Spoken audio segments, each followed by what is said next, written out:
Stephen Holt mga bro, minsan lang to ginawa. At EJ Anosiki nagulat kay Justin Brownlee at sa Barangay Ginebra. So nakauna na nga ang Barangay Ginebra sa kanilang series kontra SMB mga bro.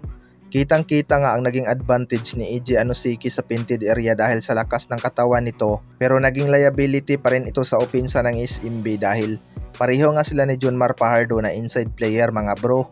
Pero nagawan pa rin naman ang paraan ni Coach Timcon ang size advantage ng SMB. First quarter nga lang nakalamang ang SMB mga bro. Naging one-sided na talaga ang laban noong second half matapos magpaula ni Justin Brownlee ng 4-point shot. Ito yung advantage ng Barangay Ginebra mga bro dahil hindi nga shooter beyond the arc ang import ng SMB na si EJ Anosiki. Nagulat nga daw si EJ Anosiki kay Justin Brownlee at sa Barangay Ginebra mga bro matapos silang tambakan. Hindi nga daw inaasahan ni EJ Anosiki na ganun pala ka-shooter si Justin Brownlee. Pero hindi pa naman daw tapos ang series mga bro dahil game 1 pa lang naman ito.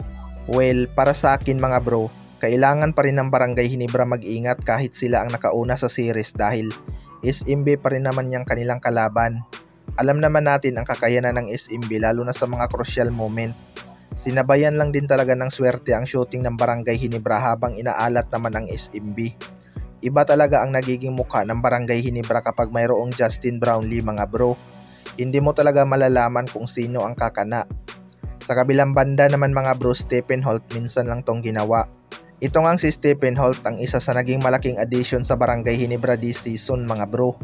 Mukhang nag-fit naman talaga ang kanyang laro sa sistema ni Coach Timcon at nakikinig talaga ito kung ano ang ipapagawa ni Coach Timcon sa kanya. Hindi niya nga kayang bantayan si EJ Anosiki dahil mas malaki nga ito kaysa sa kanya, kaya si Marcio Lassiter na lang ang kanyang nilimitahan mga bro. Alam naman natin kung gaano kadidli si Marcio sa labas kung hindi madipinsahan ng maayos.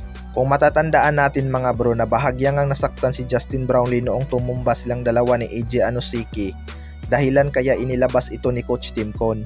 Kaya nag-step up naman si Stephen Holt sa opensa. Maraming ang nagulat sa ginawang dunk ni Stephen Holt mga bro dahil first time niya lang itong ginawa sa PBA. Nagtala nga ng 30 points itong si Stephen Holt habang 33 points naman para kay Justin Brownlee. Total team effort pa rin ang ginawa ng Barangay Ginebra mga bro. Hindi nga inaasahan ng SMB na ganito kalaki ang lalaroin ni Stephen Holt. Mukhang alam nga ni Coach Timcon na tatargetin ng SMB sa painted area kung si Stephen Holt ang bumabantay kay EJ Anosiki dahil alam nga ng SMB na import stopper itong si Stephen Holt. Mabuti na lang talaga at nag-adjust ang Barangay Ginebra mga bro kaya sa labas talaga sila dumikada. Maluwag nga ang depensa ng Bermen sa mga shooter ng Barangay Ginebra, especially kay Justin Brownlee. Kaya nakarami ito sa 4-point line. Kayo mga bro, ano masasabi nyo tungkol dito?